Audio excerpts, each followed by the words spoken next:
민수기 14장 1절에서 25절까지 말씀입니다.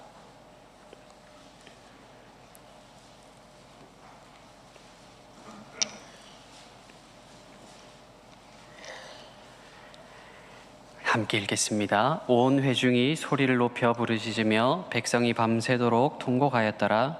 이스라엘 자손이 다 모세와 아론을 원망하며 온 회중이 그들에게 이르되 우리가 애굽 땅에서 죽었거나 이 광야에서 죽었으면 좋았을 것을 어찌하여 여호와가 우리를 그 땅으로 인도하여 칼에 쓰러지게 하려 하는가? 우리 처자가 사로잡히리니 애굽으로 돌아가는 것이 낫지 아니하랴. 이에 서로 말하되 우리가 한 지휘관을 세우고 애굽으로 돌아가자 하매 모세와 아론이 이스라엘 자손의 온 회중 앞에서 엎드린지라. 그 땅을 정탐한 자 중 눈의 아들 여호수아와 여분의 아들 갈렙이 자기들의 옷을 찢고 이스라엘 자손의 온 회중에게 말하여 이르되 우리가 두루다니며 정탐한 땅은 심히 아름다운 땅이라. 우리를 그 땅으로 인도하여 들이시고 그 땅을 우리에게 주시리라. 이는 과연 젖과 꿀이 흐르는 땅이니라. 다만 여호와를 거역하지는 말라. 또 그 땅 백성을 두려워하지 말라. 그들은 우리의 먹이라. 그들의 보호자는 그들에게서 떠났고 여호와는 우리와 함께 하시느니라. 그들을 두려워하지 말라 하나 온 회중이 그들을 돌로 치려 하는데 그때 여호와의 영광이 회막에서 이스라엘 모든 자손에게 나타나시니라. 여호와께서 모세에게 이르시되 이 백성이 어느 때까지 나를 멸시하겠느냐? 내가 그들 중에 많은 이적을 행하였으나 어느 때까지 나를 믿지 않겠느냐? 내가 전염병으로 그들을 쳐서 멸하고 내게 그들보다 크고 강한 나라를 이루게 하리라. 모세가 여호와께 여짜오되 애굽인 중에서 주의 능력으로 이 백성을 인도하여 내셨거늘 그리하시면 그들이 듣고 이 땅 거주민에게 전하리이다. 주 여호와께서 이 백성 중에 계심을 그들도 들었으니 곧 주 여호와께서 대면하여 보이시며 주의 구름이 그들 위에 섰으며 주께서 낮에는 구름 기둥 가운데에서 밤에는 불 기둥 가운데에서 그들 앞에 행한 이제 주께서 이 백성을 하나같이 죽이시면 주의 명성을 들은 여러 나라가 말하여 이르기를 여호와가 이 백성에게 주기로 맹세한 땅에 인도할 능력이 없었으므로 광야에서 죽였다 하리이다. 이제 구하옵나니 이미 말씀하신 대로 주의 큰 권능을 나타내옵소서. 이르시기를 여호와는 노하기를 더디하시고 인자가 많아 죄악과 허물을 사하시나 형벌 받을 자는 결단코 사하지 아니하시고 아버지의 죄악을 자식에게 갚아 3, 4대까지 이르게 하리라 하셨나이다. 구하옵나니 주의 인자의 광대하심을 따라 이 백성의 죄악을 사하시되 애굽에서부터 지금까지 이 백성을 사하신 것 같이 사하시옵소서. 여호와께서 이르시되 내가 내 말대로 사하노라. 그러나 진실로 내가 살아있는 것과 여호와의 영광이 온 세계에 충만할 것을 두고 맹세하노니 내 영광과 애굽과 광야에서 행한 내 이적을 보고서도 이같이 10번이나 나를 시험하고 내 목소리를 청종하지 아니한 그 사람들은 내가 그들의 조상들에게 맹세한 땅을 결단코 보지 못할 것이요 또 나를 멸시하는 사람은 한 사람도 그것을 보지 못하리라. 그러나 내 종 갈렙은 그 마음이 그들과 달라서 나를 온전히 따랐은즉 그가 갔던 땅으로 내가 그를 인도하여 드리리니 그의 자손이 그 땅을 차지하리라. 아말렉인과 가나안인이 골짜기에 거주하나니 너희는 내일 돌이켜 홍해 길을 따라 광야로 들어갈지니라. 아멘. 이 시간 옆에 계신 분과 이렇게 인사하면 좋겠습니다. 안 자겠습니다. 안 잡니다. 네, 많이 피곤한 시간입니다. 그럼에도 우리가 하나님의 말씀 집중하고 또 우리의 예배를 받으시고 우리 예배 가운데 함께 하시는 그 하나님께 집중하며 나아가면 참 좋겠습니다. 우리가 되게 신앙생활을 시작하면 큰 은혜를 경험합니다. 하나님께서 이런 부족한 나를, 이런 죄인인 나를 위해서 하나밖에 없는 아들을 십자가에 내어주셨구나. 그리고 우리의 삶에서 여러 가지 신앙적인 체험들을 하고 그렇게 감사하고 기쁜 날들을 보내다가 이제 신앙생활을 어느 정도 정착하고 해 나가겠다 싶으면 현실의 문제가 눈에 보이기 시작합니다. 우리가 큰 은혜는 받았지만 우리의 현실 가운데에서 경제적인 문제라든지 또 질병에 대한 문제라든지 또 신앙생활에 따라오는 여러 가지 어려움들이 만났구나, 그 어려움들을 만났구나 하는 생각이 들면, 야,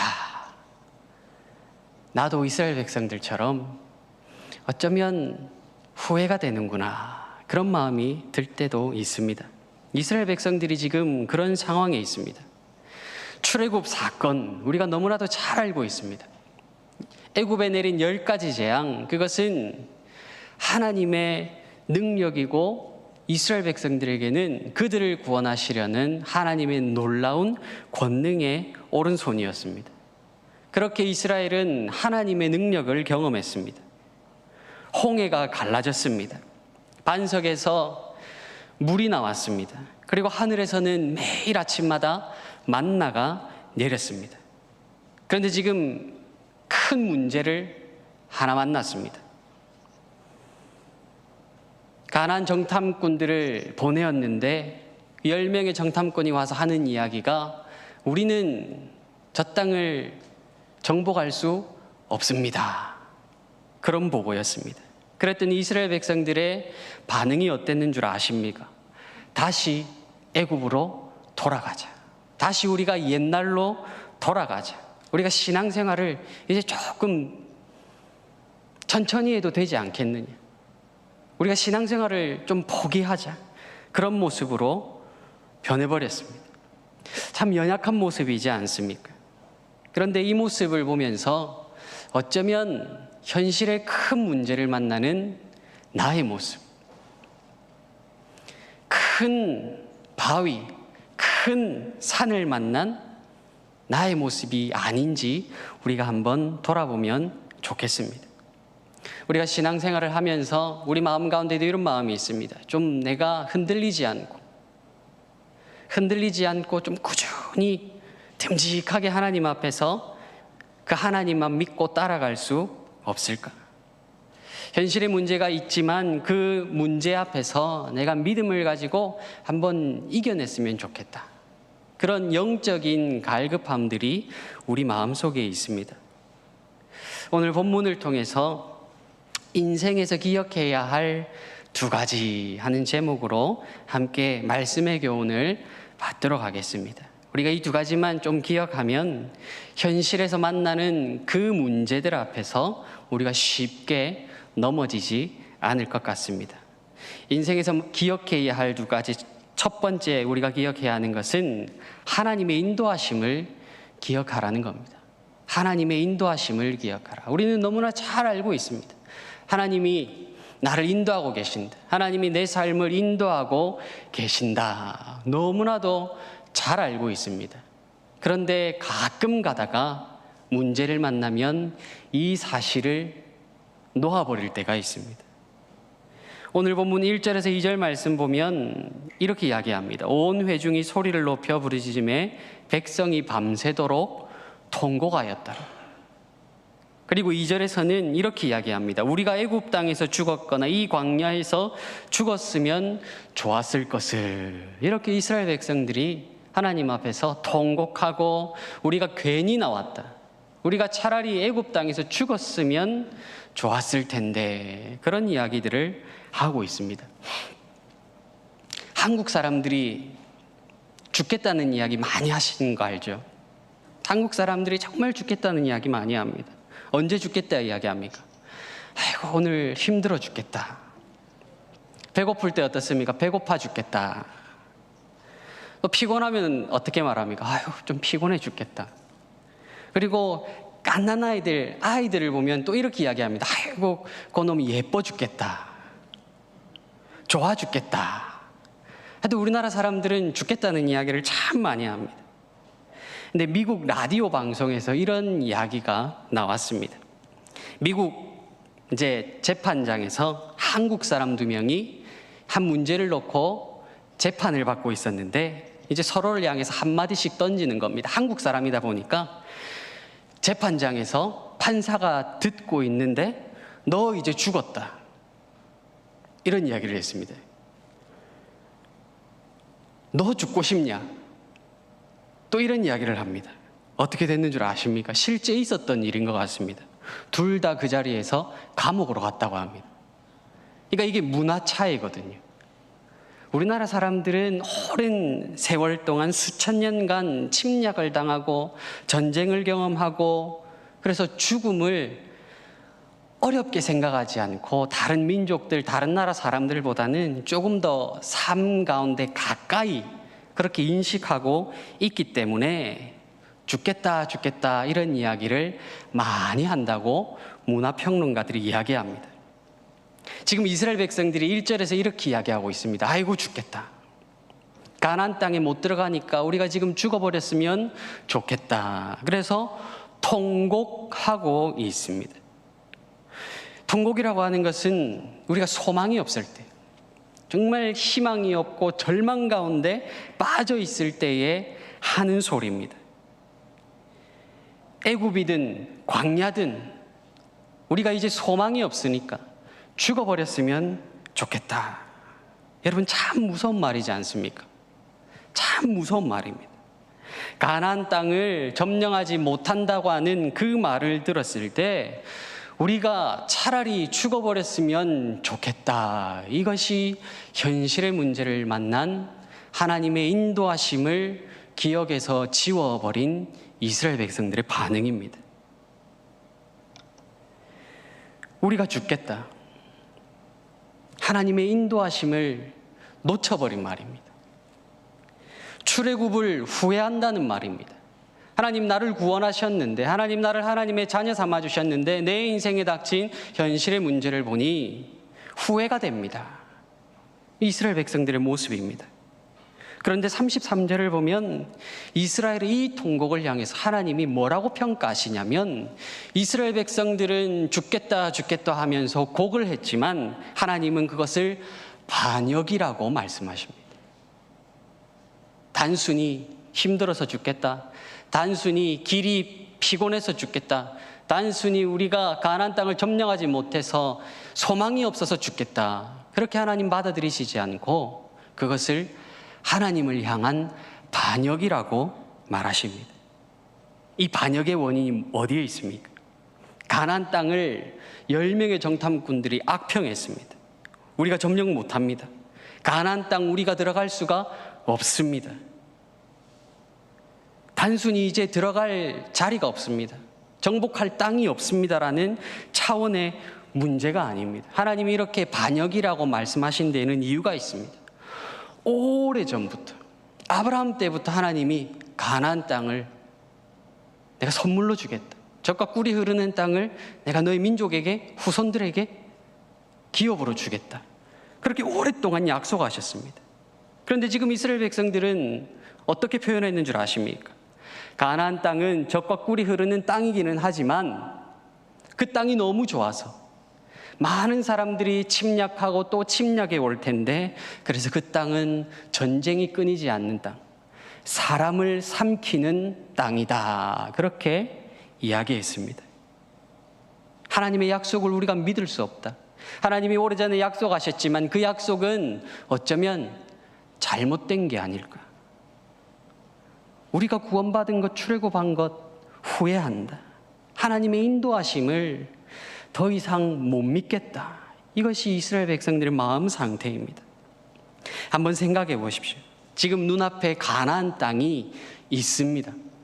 가나안 땅에 들어가서 정탐하면서 가지고 온 과실들도 얼마나 크고 좋은지 모릅니다. 그런데 지금 못 들어가게 되었습니다. 얼마나 낙심이 되겠습니까? 얼마나 그 마음이 우리가 이해가 됩니까? 그런데 여기에서 아무것도 할 수 없다, 희망이 없다, 이런 이야기가 들리니 그들 마음이 정말 낙심이 되었던 것 같습니다. 우리도 이런 경험들이 있지 않습니까? 하나님이 제 삶을 인도해 주실 줄로 믿습니다. 하나님이 이 일 가운데 함께 해 주실 줄로 믿습니다. 또 그렇게 기도하면서 준비하면서 오랜 시간을 지나왔는데 도저히 이 길로 갈 수 없다, 길이 막혀 있는 것을 맞닥뜨렸을 때 우리 마음도 낙심이 되고 좌절이 됩니다. 우리 마음도 절망 가운데 빠질 때가 있습니다. 그런데 문제는 여기에 있습니다. 현실의 문제를 만났을 때에 두 부리로 나뉩니다. 사람은 두 부리로 나뉩니다. 믿음의 사람들, 신앙의 사람들은 다시 한 번 더 지금까지 걸어왔던 인생의 발자국들을 보면서 하나님의 인도하심을 기억하고 하나님의 인도하심을 점검하고 또 확인하고, 지금 내 앞에 문제가 있지만 하나님의 인도하심은 확실하구나, 확신 가운데로 가는 사람이 있는 반면에 불신앙의 사람들, 이렇게 말합니다. 신앙생활을 아무리 열심히 해도 별 수가 없구나. 하나님도 그렇게 별 수가 없구나. 우리가 다시 애굽으로 돌아가자. 차라리 죽어버리자. 이렇게 말하는 불신앙의 사람들이 있습니다. 여러분, 현실의 문제는 믿음을 실현하는 문제가 된다는 것을 우리가 기억하면 좋겠습니다. 현실은 현실로 끝나는 것이 아니라 그 앞뒤 말을 바꾸어 보면 실현입니다. 무엇을 실현한다는 말입니까? 믿음을 실현하는 장이 현실이라는 이야기입니다. 우리 인생에 닥친 현실의 문제가 아무리 크고 거대하다고 해도, 내가 만난 문제가 지금 아무리 크다 할지라도 그 현실은 나와 함께 하시고 내 삶을 인도하시는 하나님을 향한 믿음의 반응을 하는, 믿음을 실현해내는 장소일 뿐이라는 이야기입니다.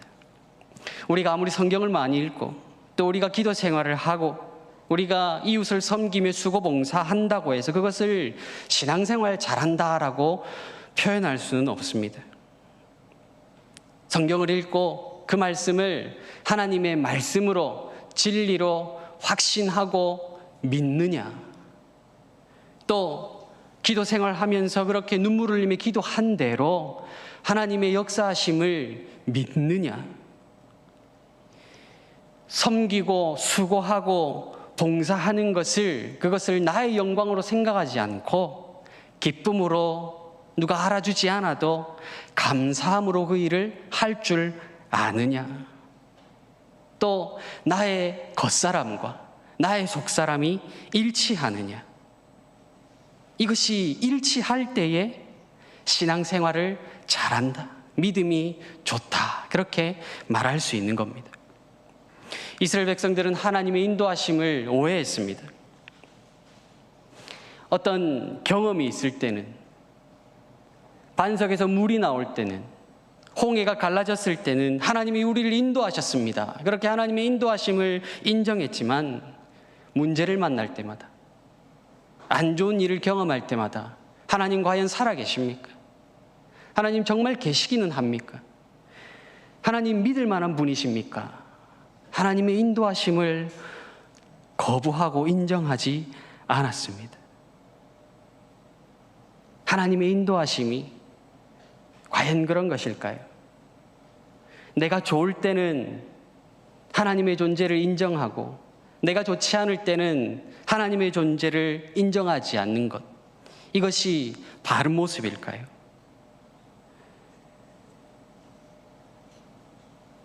한번 질문 드려보겠습니다.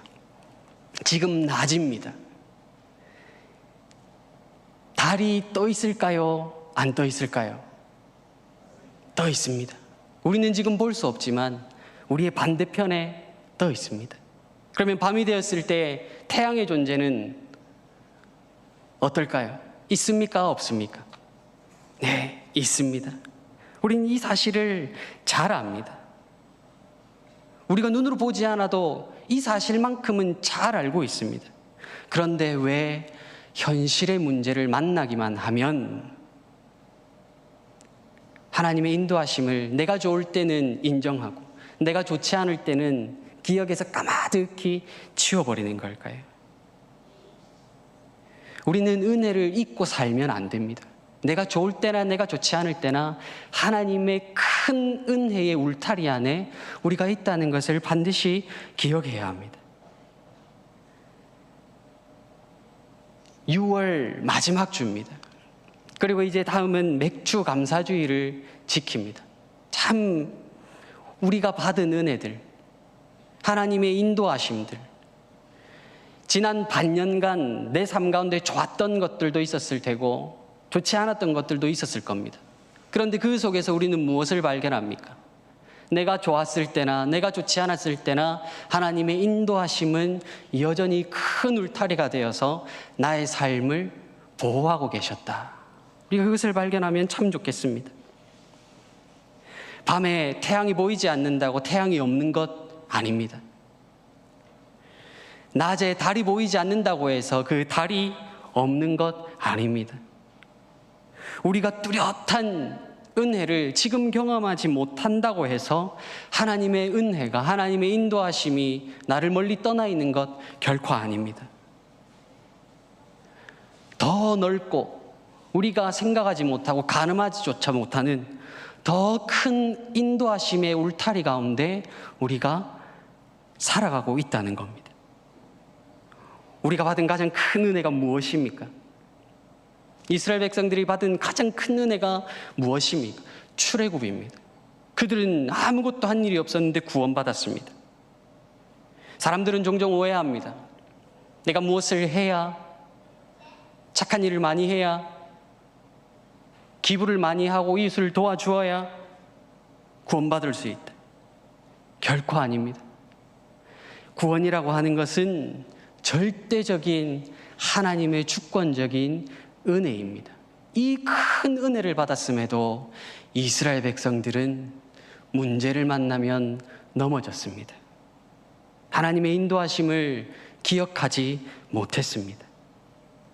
하나님은 이스라엘 백성들을 출애굽 시켜놓으시고 그냥 방관하시는 분이 아닙니다. 우리의 삶도 마찬가지입니다. 우리가 예수 그리스도를 나의 구주로 고백하고 구원받은 그 순간부터 하나님은 우리의 삶 전부 인도하고 계신다는 사실을 우리가 믿어야 합니다. 하나님은 끝까지 책임지시는 분입니다. 끝까지 인도하시는 분입니다. 이스라엘 백성들은 스스로를 광야의 고아라고 생각했습니다. 그런데 오늘 우리는 우리가 광야의 고아가 아니라 아버지 되신 그 하나님과 하루하루 동행하며 살고 있는 하나님의 자녀로서의 삶이라는 그 사실을 우리가 기억하며 살면 좋겠습니다. 우리도 현실의 문제를 만납니다. 그런데 그 현실의 문제가 아무리 커도 하나님이 인도하시는 인생이고 하나님이 이끄시는 인생입니다. 낮이어도 달이 있다는 것을 우리가 알듯이, 밤이어도 해가 반대편에 있다는 것을 우리가 알듯이, 내 앞에 아무리 큰 문제가 있어도 하나님의 인도하심은 확실하다. 나를 향한 하나님의 인도하심은 결코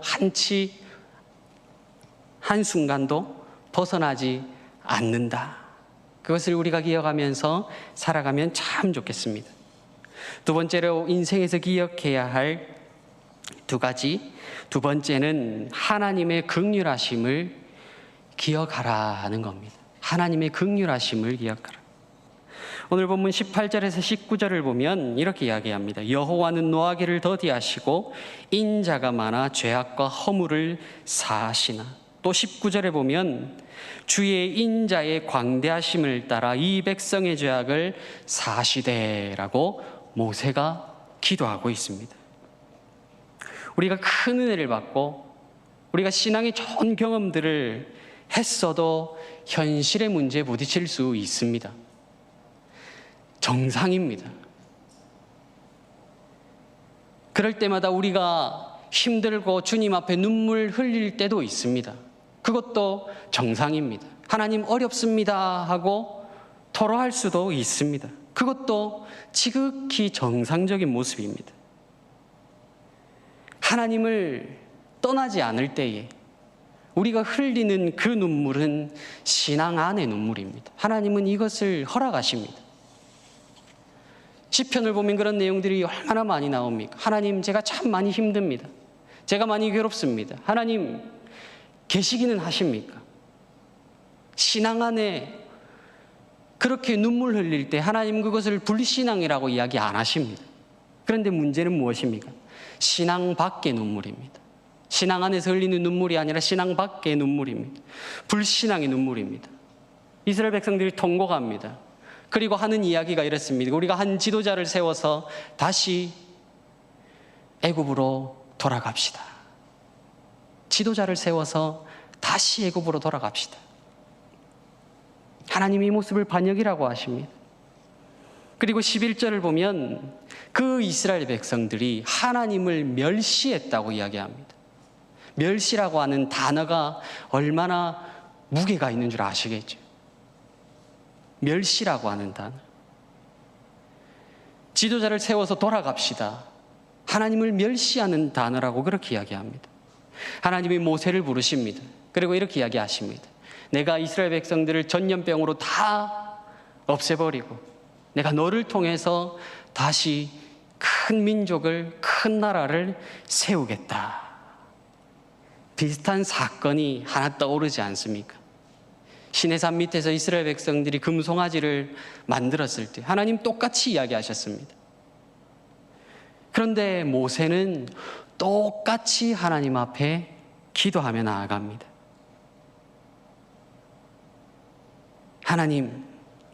하나님이 이스라엘을 출애굽시키신 것 온 세계가 다 압니다. 홍해가 갈라진 사건도 다 알고 하나님이 얼마나 크신 분인지 이 땅에 거하는 민족들이 다 그 소문을 들어서 알고 있습니다. 그런데 하나님, 이 광야에서 이스라엘 백성들이 죽으면 하나님이 능력이 없어서 광야에서 다 죽이셨다고 그렇게 이야기 나오지 않겠습니까? 그렇게 이야기합니다. 그리고 또 이렇게 하나님 앞에 기도합니다. 하나님은 인자하신 하나님 아니십니까? 하나님은 용서하시는 분 아니십니까? 이것이 모세의 기도의 핵심입니다. 모세는 하나님이 어떤 분인지 너무나도 잘 알았습니다. 한번 생각해 보십시오. 하나님이 모세를 불러다가 내가 저 백성들을 다 죽여야 되겠다. 그것이 하나님의 정말 본심이었을까요? 그것이 아니라 저 이스라엘 백성들을 향한 하나님의 진노가 얼마나 큰지를 이야기하는 겁니다. 그래서 모세는 그 하나님의 심중도 알았습니다. 그래서 18절에서 이렇게 이야기합니다. 하나님은 노하기를 더디하시는 분입니다. 19절에서 하나님 주의 인자 광대하심을 따라서 하나님 긍휼하신 하나님 아니십니까? 긍휼하신 하나님 아니십니까? 모세의 기도는요, 그 기도가 얼마나 위대한지, 그 위대함이 어디에 있는지 하나님이 어떤 분인지 정확히 알았다는 데에 있습니다. 우리의 기도 생활, 하나님이 어떤 분인지 정확히 알아야 합니다. 우리가 문제를 만났을 때 하나님이 어떤 분인지 정확히 알아야 그 문제의 뒤편에 서 계신 하나님을 발견할 수가 있습니다.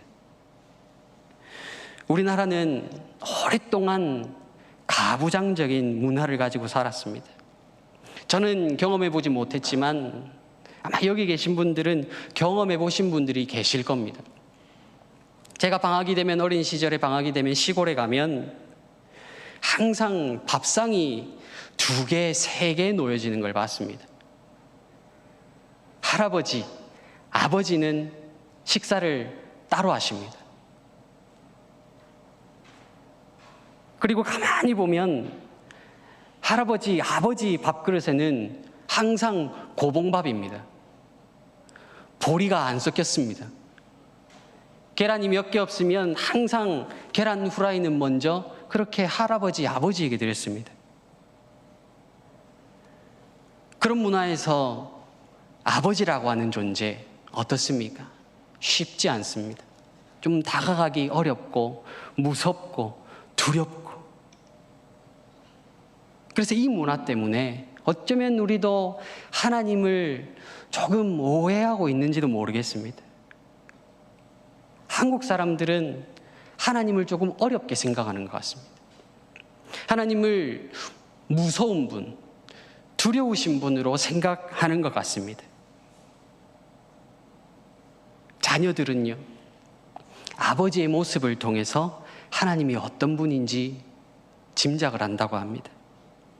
제 기억에 저의 아버지는 조금 자상하신 분이셨습니다.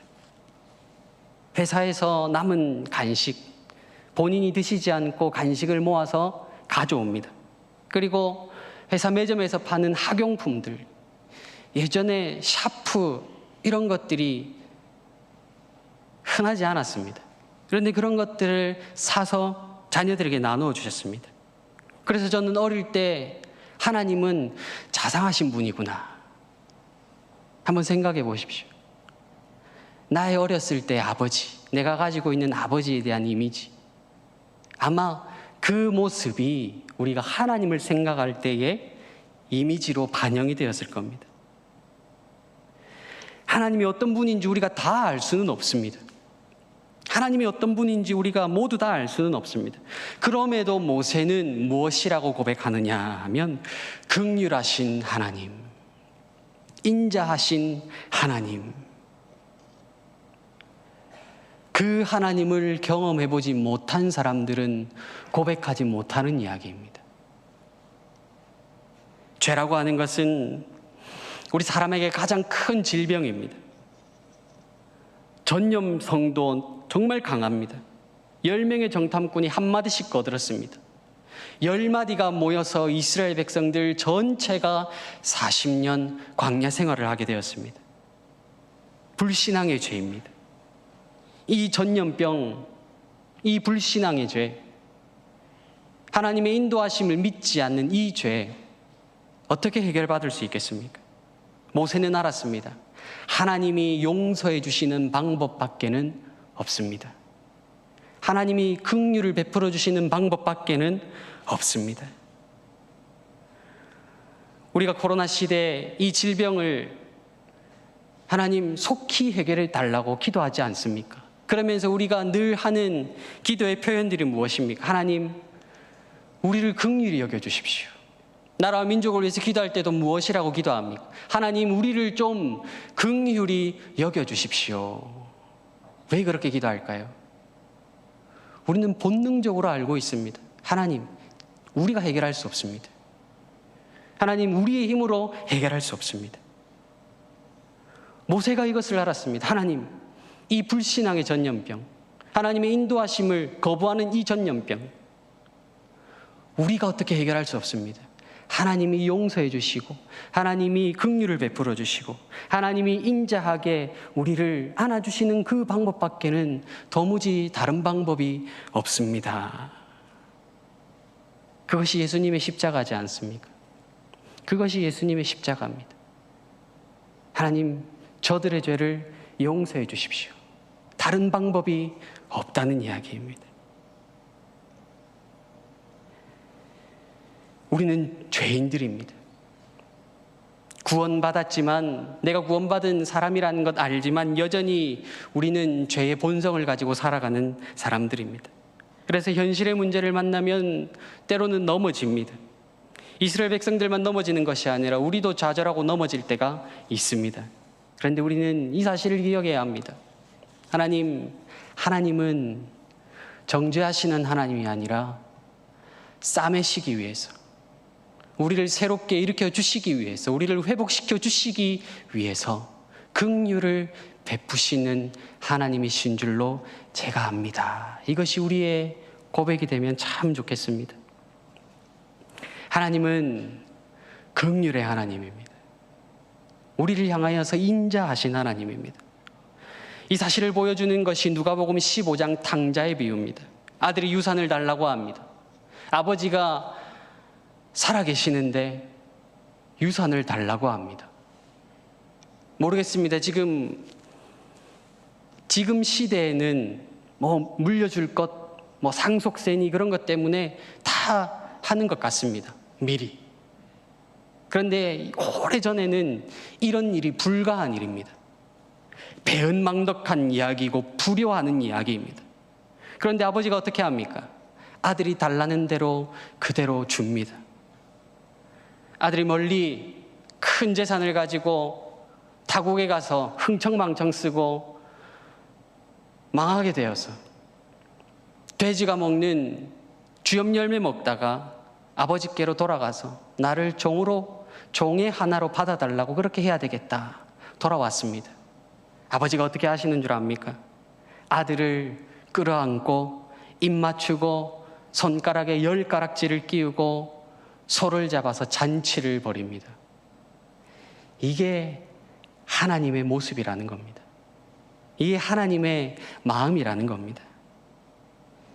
이렇게 인자하신 하나님, 이렇게 긍휼하신 하나님, 우리가 기억하며 살면 참 좋겠습니다. 하나님이 인자하시기 때문에 우리가 돌아갈 수 있는 겁니다. 하나님이 긍휼하신 분이기 때문에 우리에게 회복의 소망이 있는 겁니다. 말씀을 정리하겠습니다. 우리도 인생이라고 하는 광야를 걸어가면서 큰 문제를 만납니다. 큰 바위를 만나고 큰 산을 맞닥뜨립니다. 하나님이 안 계신 겁니까? 하나님이 인도하지 않으신 겁니까? 아닙니다. 여전히 나를 인도하고 계시고 여전히 나와 함께 하시고 내 삶을 책임지고 계시는 하나님이십니다. 우리 역시도 현실의 문제 앞에 넘어질 수 있습니다. 그럼에도 하나님은 나의 아버지 되신다. 인자하신 아버지시다. 내가 실수해도 내가 넘어져도 하나님 언제든지 나를 안아주시고 받아주시는 긍휼의 하나님이시다. 그 큰 하나님의 사랑을 기대하며 살아가는 저와 여러분들 되기를 주님의 이름으로 축복합니다. 기도하겠습니다. 하나님 아버지 감사합니다. 우리 역시도 이스라엘 백성들처럼